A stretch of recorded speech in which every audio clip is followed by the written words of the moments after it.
Set against the backdrop of Cold War-era West Berlin. Possession, directed by Andrzej Zulawski, is a psychological horror film that delves into the disintegration of a marriage through haunting and surreal imagery. The narrative centers on Mark, a spy returning from a mission to find his wife Anna displaying increasingly bizarre behavior. What begins as a common marital discord devolves into a profound emotional and metaphysical crisis. Mark is thrown into confusion and despair when Anna abruptly requests a divorce without providing any explanations. Their young son Bob becomes an emotional pawn caught in their escalating hostility. As Mark pushes for clarity, Anna becomes increasingly erratic and distant, eventually revealing her affair with Heinrich, a flamboyant philosopher who belittles Mark. Fueled by jealousy and heartbreak, Mark confronts Heinrich, resulting in violent altercations that further exacerbate his psychological turmoil. However, Anna's peculiar behavior transcends infidelity. She begins to vanish for extended periods, her mental state deteriorating further. In a bid to uncover the truth, Mark hires a private investigator, only for the detective to meet a grim fate. A subsequent attempt to locate the first investigator and similarly exposing a chilling secret, Anna is concealing a grotesque shape-shifting creature in a dilapidated apartment that she treats with alarming affection. As Mark succumbs to paranoia, he suspects that Anna is not just unfaithful but has plunged into madness or an otherworldly possession. Her demeanor becomes increasingly violent and erratic, culminating in a notorious subway scene where she self-mutilates, screams, and bleeds, a visceral depiction of her emotional disintegration and possible supernatural transformation. The film blurs the lines between reality and delusion. Mark learns that the creature Anna nurtures might be evolving into something, perhaps even someone resembling himself, prompting spine-chilling questions about his role in her life. Is she crafting a replacement for him, or is the creature a manifestation of their crumbling relationship steeped in darkness?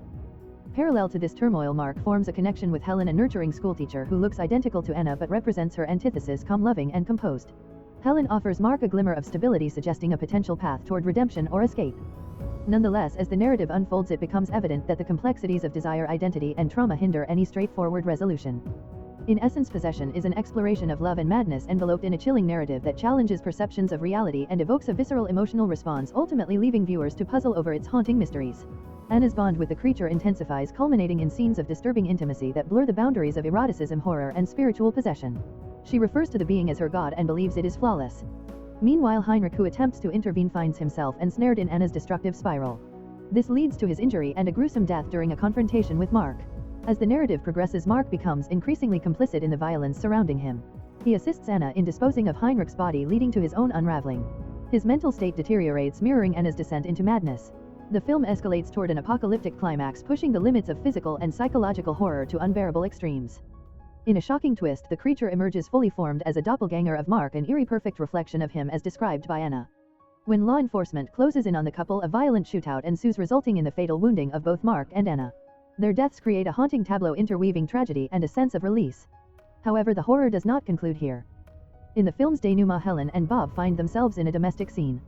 Bob, sensing the impending arrival of Mark's doppelganger, screams in terror and attempts to drown himself in the bathtub.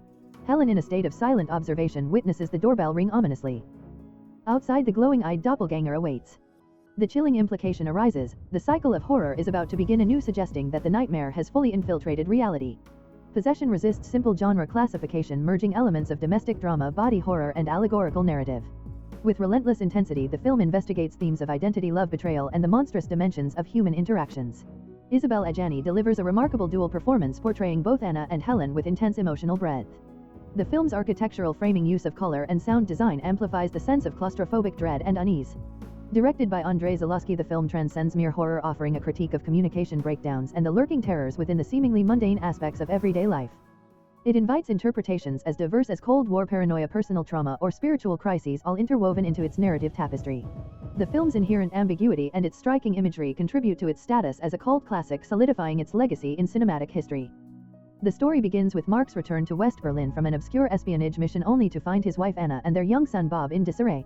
Anna behaves coldly and requests a divorce, leaving Mark grappling with uncertainty about her emotional distance and disintegration. Mark soon discovers that Anna has become involved with a man named Heinrich. In search of clarity, he confronts Heinrich, who exudes a smug, philosophical demeanor. Heinrich admits that Anna is distancing herself from him as well, instigating further frustration for Mark. It becomes increasingly evident that Anna's emotional well-being is deteriorating in unpredictable ways. In his despair, Mark neglects himself both physically and mentally, eventually opting to hire a private investigator to track Anna's movements. Meanwhile, Anna behaves erratically, often disappearing for extended periods without explanation.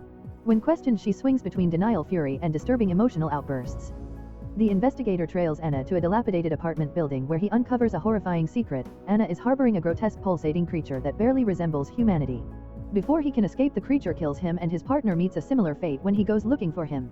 These events hint at the dark supernatural elements entwined with Anna's life. As Anna becomes increasingly unstable, she suffers a public breakdown in a subway tunnel. In a visceral display of distress, she convulses, screams, and bleeds, presenting an unsettling image of her possible metamorphosis or the loss of her humanity. Digging deeper, Mark learns that Anna has been nurturing the creature, feeding it, and even engaging in intimate acts with it. She refers to it as her creation, proclaiming it as the perfect being that provides her with emotional fulfillment beyond the capabilities of any human. This shocking revelation shatters Mark's remaining hopes of restoring their relationship. In the midst of this turmoil, Mark encounters Helen, a teacher who strikingly resembles Anna but offers a stark contrast in demeanor, displaying kindness and emotional stability. Helen becomes an unexpected source of comfort for Mark, expressing genuine concern for him and his child Bob. However, her resemblance to Anna evokes unsettling feelings in Mark. Heinrich grows suspicious of Anna and confronts her. In a tragic turn of events, he is killed by the creature. Mark finds Heinrich near death and makes the choice to cover up the murder, dragging Heinrich's body away to stage it as an overdose. This decision marks a pivotal moment for Mark, propelling him deeper into the chaos surrounding Anna. With law enforcement increasingly vigilant, Mark tries to maintain control by fabricating elaborate lies directed at the police and Heinrich's family. His mental state continues to deteriorate, becoming aggressive and paranoid, mirroring Anna's descent into madness. Their unraveling appears intricately linked, suggesting a shared path to darkness that both are unwillingly embarking upon. Of the toxic dynamics in her relationship with Mark. As the creature takes on Mark's form, it embodies the complexities of her grief and longing, highlighting the fine line between love and obsession. Throughout the narrative, the horror intensifies, emphasizing the fragility of identity and the looming threat of losing oneself in another. The transformation of the creature raises questions about what it means to be human and challenges the notion of authenticity in love and companionship. Mark and Anna's relationship is fraught with anguish, paralleling the violent events that unfold around them. The film captures their emotional chaos through visceral imagery and a haunting atmosphere. The police pursuit intensifies the urgency of their plight, mirroring their internal struggles as they combat external pressures. Their final embrace in the stairwell becomes a poignant metaphor for the intertwining of love, despair, and death, underscoring the idea that their emotional turmoil is inseparable from their physical reality. As they succumb to their fate, the specter of the doppelganger looms ever larger, symbolizing the insidious nature of their emotional dependencies. The creature's arrival at Helen's doorstep encapsulates the chilling aftermath of Mark and Anna's demise. Bob's attempted escape from reality through drowning hints at the pervasive despair that engulfs those left behind. The ringing doorbell signals an intrusion of the uncanny, suggesting that the boundaries of life, death, and identity are irrevocably blurred. The film's climax crescendos into an unsettling conclusion where Helen is left to confront the uncanny figure of Mark's replacement. The eeriness of the doppelganger elicits a sense of dread as it stands calmly while chaos unfolds around it, a potent metaphor for the emotional aftermath that often accompanies loss. Helen's unreadable expression signals a profound disturbance as she grapples with the essence of what has been lost and what this new entity represents. In the broader context, possession serves as a haunting reflection on the nature of love and loss, embodying the fear of emotional detachment and the monstrosities that love can engender. The film's exploration of identity crisis threaded through horror echoes the fragility of human connection, making it a timeless examination of the psychological landscapes shaped by desire, anxiety, and the darker recesses of human relationships. Ultimately, it leaves the audience questioning the very nature of love and the lengths to which individuals will go to capture and hold on to it even when faced with the monstrosity of its consequences. If you enjoy watching this video, then subscribe to Angel Recaps for the latest movies explanation.